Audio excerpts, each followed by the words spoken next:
We feel alienated from all other life because we perceive only a linear world. From this convoluted view, we build our communities on linear systems.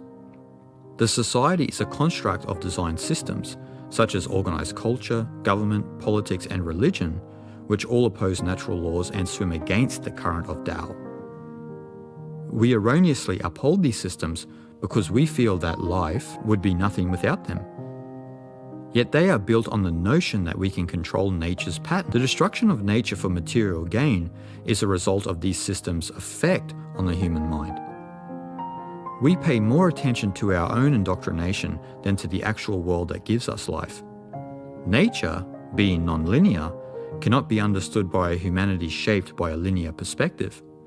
From this standpoint, we seek to lord it over nature because we do not understand it. Yet according to Laozi and Zhuangzi, this is the very problem that will lead us into complete and utter annihilation, because in not understanding nature, we do not understand ourselves. The Tao that Zhuangzi could perceive in everything does not exclude human life.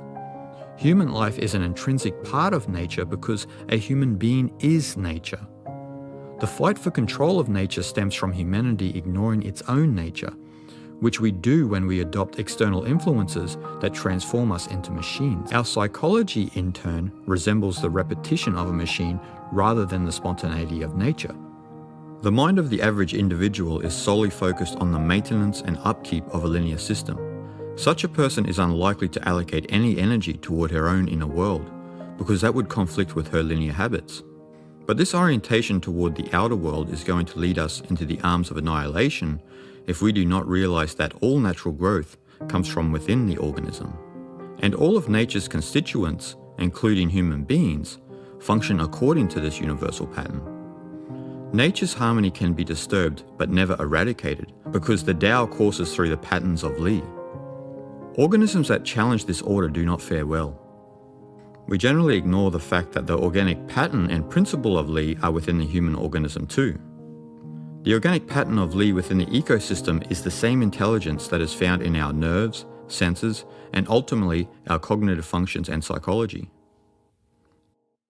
This is why those who practice spiritual cultivation usually have a harmonious biological and psychological disposition. They show respect to their bodies and minds by refusing to overstimulate them with excessive consumption. The Taoist philosophy of Li affirms that anyone can attain a liberated state of harmony with the world, but only if we act in the same way as nature. The ecosystem of nature is nothing like the average modern life of a human being. What then would it take for a human to act as nature intended?